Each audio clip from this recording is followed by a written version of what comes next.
नमस्कार, मैं मुनीन शर्मा। आप सबका पर्दाफाश न्यूज में बहुत बहुत स्वागत है। कल परसों हम जब बात कर रहे थे तो हमें लग रहा था कि युद्ध विराम एक बहुत सही दिशा की ओर जा रहा है और सीज फायर 15 दिन का जैसे ट्रंप ने कहा था, लेकिन अब बातें कुछ अलग आ रही हैं और अलग आने से ये लग रहा है कि ये क्या सब एक तरफा हो रहा है, क्योंकि इजराइल किसी बात को मानने को तैयार नहीं है। आज हमारे साथ हैं अभिषेक पांडे जी। पांडे जी नमस्कार। नमस्कार। पांडे जी, आपको क्या लग रहा है, ये सीज फायर कामयाब रहेगा नहीं रहेगा? आखिरकार ये जो बातें चल रही हैं और कहीं कुछ रिजल्ट नहीं दिखाई दे रहा, उम्मीद है कि रिजल्ट आना चाहिए था जब इतने बड़े देखिए, बिल्कुल पिक्चर अभी क्लियर नहीं है। हाँ। ये बात आप मान लीजिए, लेकिन ऐसे माहौल में चाहे अमेरिका हो चाहे ईरान हो, वर्ल्ड कैनवस पे, दुनिया पे अपने आप को बैकफुट नहीं जा सकता, बैकफुट पे नहीं जाते हुए दिखाई देंगे और गलत भी नहीं दिखाई देंगे। मसलन क्या आप मीटिंग में नहीं गए, आप नहीं माने, आप उल्लंघन कर रहे हैं, आप टेबल टॉक नहीं करना चाह रहे, इससे भी बचेंगे। इसका मतलब यह है कि टेबल टॉक के लिए इस्लामाबाद में आएंगे तो जरूर, बस लेबनान का मैटर है। लेकिन अब जब वो बैठक होने वाली होगी, मुझे लगता है ना कि एकदम आखिर क्षण तक इसको खींचा जा रहा है कि दोनों एक दूसरे की अपनी बातें मनवाने आखिरी दम तक। मसलन ईरान की मीडिया, फॉर्स मीडिया कह रही है कि साहब हमारा कोई डेलीगेशन नहीं जाएगा, जबकि पाकिस्तान की मीडिया, पाकिस्तान के सरकार की तरफ से सारी व्यवस्थाएं कर दी गई। वहाँ अमेरिका के जो एम्बेसडर हैं सब व्यवस्था कर रहे हैं, वहाँ पे व्यवस्था कर रहे हैं। अमेरिकी डेलीगेशन आज रात तक पहुंच जाएगा वहाँ पे। मसलन कल जब बैठक होनी होगी तब तक द्वंद्व की स्थिति बनी रहेगी। और ईरानी मीडिया की माने तो ये भी वो कह रहे हैं कि साहब जब तक लेबनान का इशू पॉइंट ऑफ टॉक नहीं बनेगा तब तक हम बैठक नहीं करेंगे। तो और दूसरी तरफ इजराइल ने साफ कर दिया, अमेरिका के वाइस प्रेसिडेंट ने साफ तौर पर व्हाइट हाउस ने कह दिया कि Lebanon is not the part of talk, cease fire का हिस्सा ही नहीं है। यानी अंतिम क्षण तक, जब तक ये टेबल टॉक, ये इसको बोलते हैं मेंटल गेम खेलना। ईरान मेंटल गेम खेल रहा है। पाकिस्तान माध्यम बना, मध्यस्थ नहीं बनाए, उस बात को भी कई लोग सवाल खड़े कर रहे हैं। अमेरिका इजराइल के साथ खड़ा है, इजराइल इसके बीच में अपनी बात मनवाने के लिए उसने और मजबूती के साथ लेबनान पर अटैक कर दिया है। लेकिन मुझे ऐसा लगता है पांडे जी कि इजराइल मानेगा, क्योंकि वर्ल्ड की और सारे कंट्री जो हैं वो ये कह रहे हैं कि भाई अब बहुत हो गया, ये कहीं भी युद्ध की बात नहीं होनी चाहिए, हम लोगों को कोई ना कोई रास्ता निकालना पड़ेगा।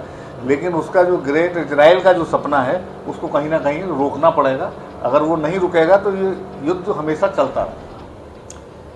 अब आप देखिए, जब ये बैठक होगी उसके बाद जो मुद्दों पर से अगर ईरान मानता है, आखिरी दम तक, आखिरी टेबल के पहुंच कमरे तक जाते आते मेंटल गेम, मेंटल प्रेशर अपने जो इसको प्रोपोगेंडा कहते हैं, अपनी मीडिया के जरिए फैलाने की बात की जा रही है, तो क्या निकलेगा वो बात की बात है। लेकिन जो इजराइल है, इजराइल भी अगर इस बातचीत पर राजी हुआ है तो ऐसा नहीं है कि जैसे इजराइल में बेंजामिन नेतन्याहू के खिलाफ प्रदर्शन हो रहा है कि आप मान कैसे गए, आप क्यों इस सीज फायर का हिस्सा बन रहे हैं, वहां उनके खिलाफ भी।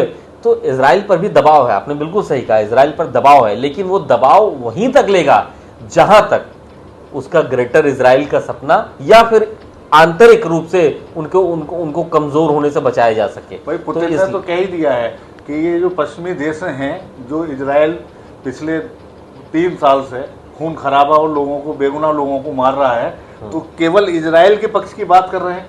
इतना खून खराबा दुनिया में किसी और देश ने करा होता तो ये सारे मिलकर उस पर अटैक कर देते।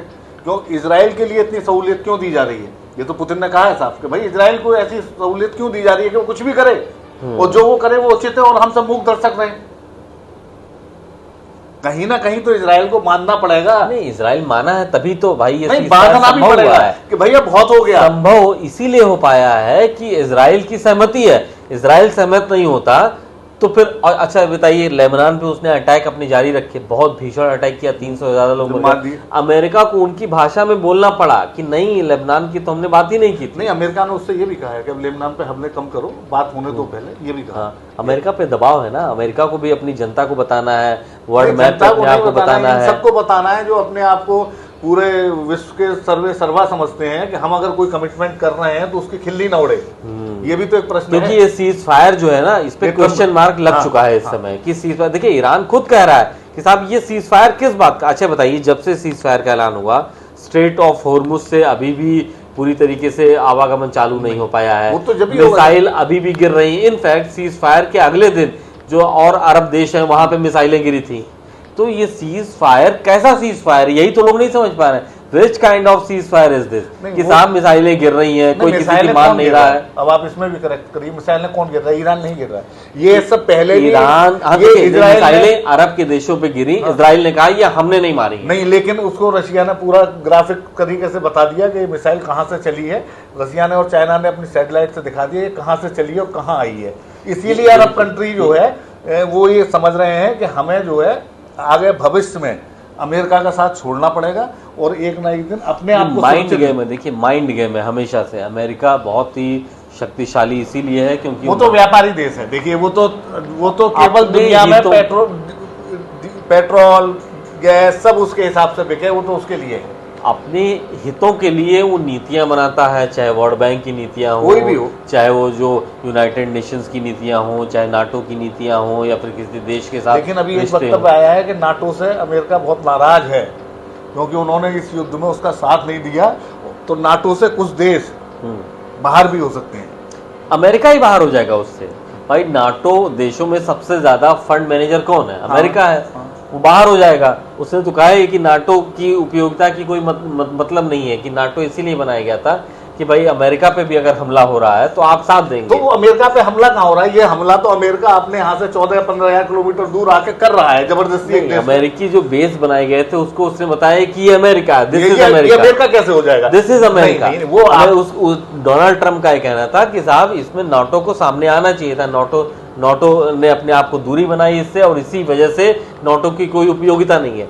तो अमेरिका माइंड गेम खेल रहा है, ईरान भी माइंड गेम खेल रहा है। अब ये दोनों कितना सफल होते हैं, टेबल टॉक से पहले शनिवार को ये बातचीत होनी है। पाकिस्तान इसमें माध्यम बना है। सीज फायर तो रहेगा, लेकिन सीज फायर का स्वरूप क्या होगा और किन कंडीशनों पे वो अप्लाई होगा, ये अभी ये देखिए, ये सब शक के घेरे में है। चलिए अब कल देखते हैं क्या होता है। आज शाम को 6 बजे ट्रम्प साहब कुछ बोलने भी जा रहे हैं। तो आपको हमारी बात अच्छी लगी हो कमेंट बॉक्स में जरूर बताएं और हमारे चैनल को सब्सक्राइब करें। नमस्कार।